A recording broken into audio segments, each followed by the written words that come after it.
Iki kudune damkar iki. Lah iki kudune damkar, nek ora damkar ya ora iso no. Few moments later.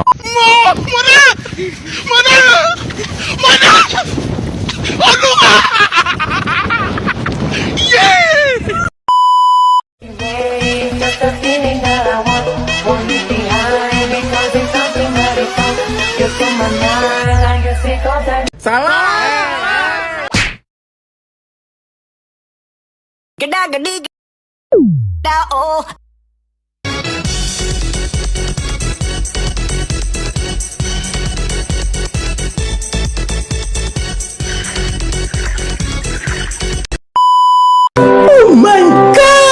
Tapi bohong. Aku hanya memikirkan satu peraturan penting. Kenapa kau lakukan hari ini kalau kau bisa melakukannya besok? Few moments later.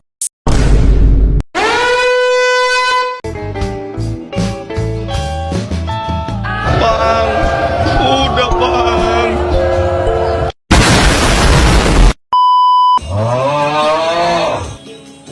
Canda, bercanda. Hanya Allah yang tahu bagaimana perasaan aku sakit. Sakitnya perasaan aku nih. Siapa yang tahu? Siapa tahu? A few moments later. Bombastic side-eye, criminal offensive side-eye. Tapi bohong.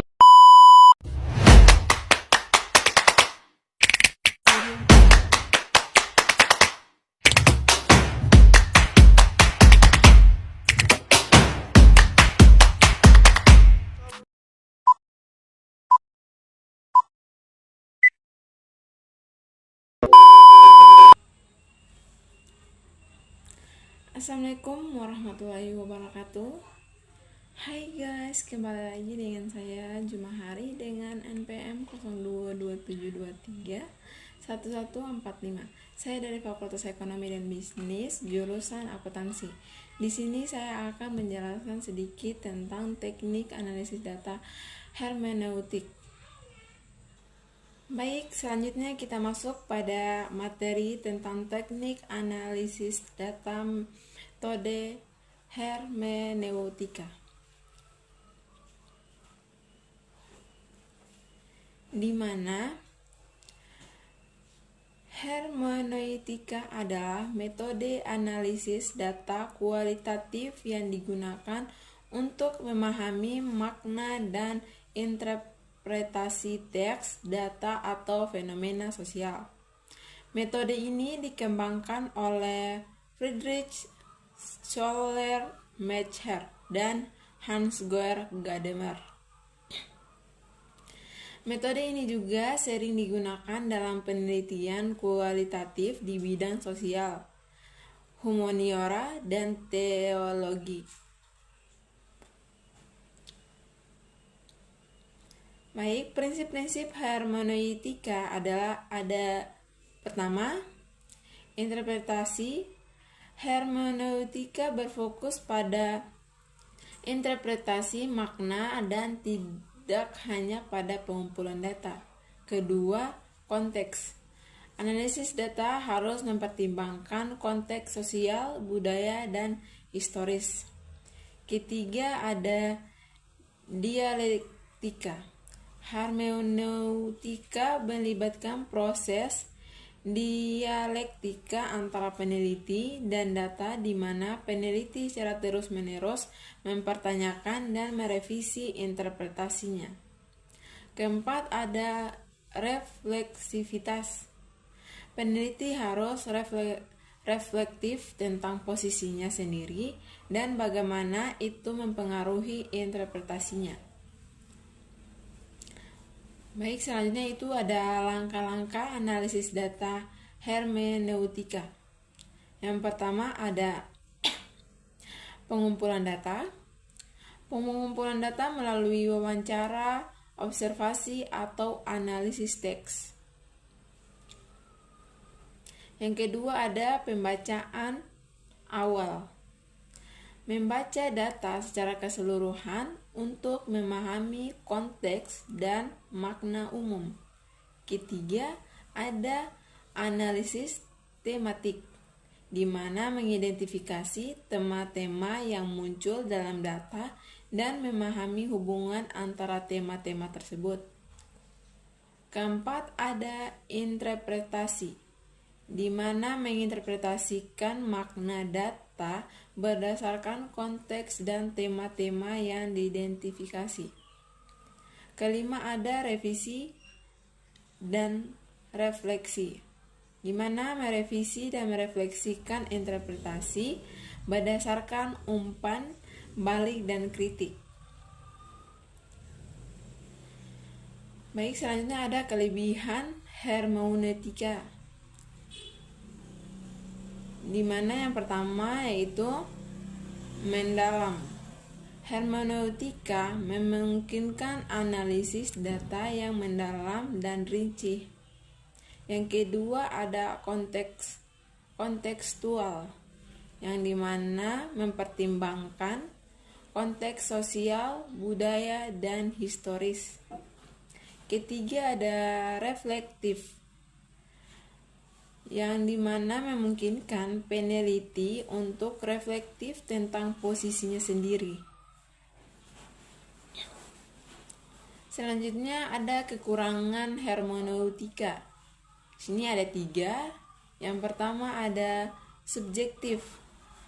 Subjektif dapat bersifat subjektif karena peneliti membawa perseptif dan pengalaman pribadinya. Kedua ada waktu yang lama. Hermeneutika memerlukan waktu yang lama untuk menganalisis data. Yang ketiga ada kesulitan dalam generalisasi. Hermeneutika sulit untuk digeneralisasi karena fokus pada konteks spesifik.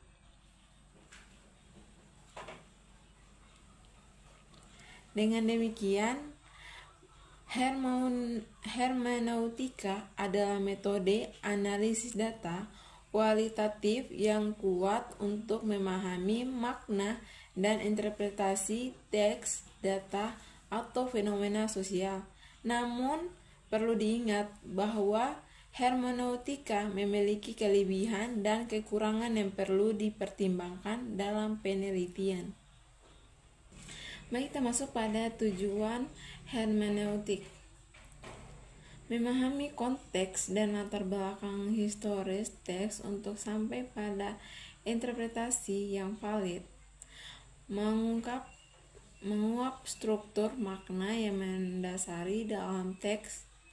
Menekankan pentingnya analisis sistematis dalam mengungkap struktur makna yang mendasari dalam teks.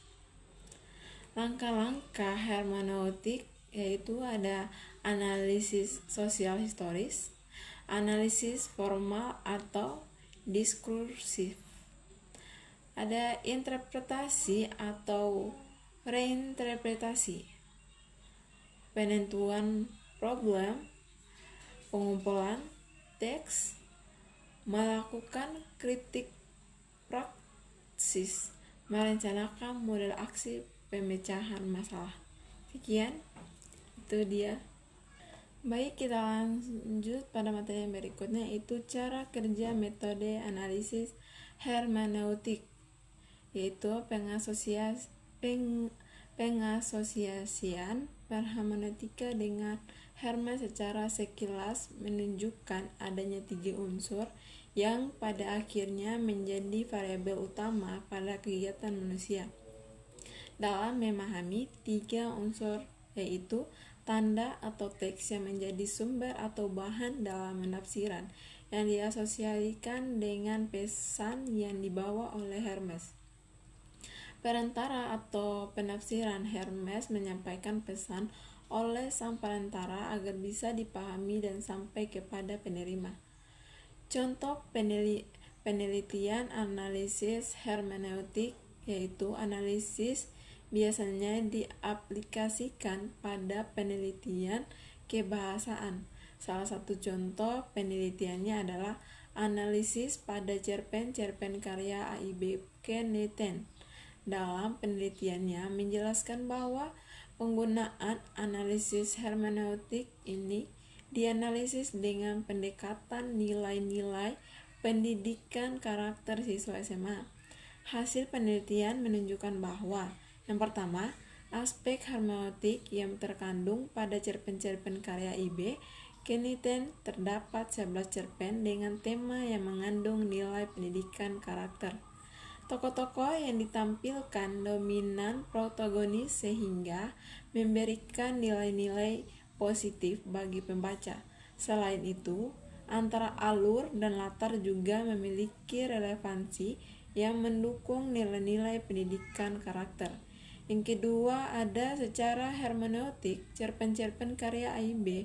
Kenneth mengandung 17 nilai dari 18 nilai karakter bangsa, yaitu religius, jujur, toleransi, disiplin, kerja keras, kreatif, mandiri, demokratif, rasa ingin tahu, semangat kebangsaan, cinta tanah air, menghargai presentasi, persahabat, komunikatif, cinta damai, peduli lingkungan, dan sosial serta tanggung jawab.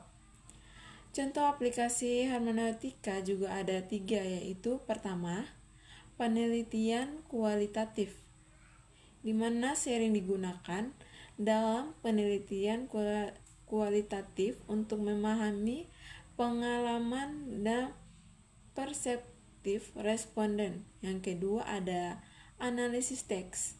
Hermeneutika dapat digunakan untuk menganalisis teks untuk memahami makna dan konteks.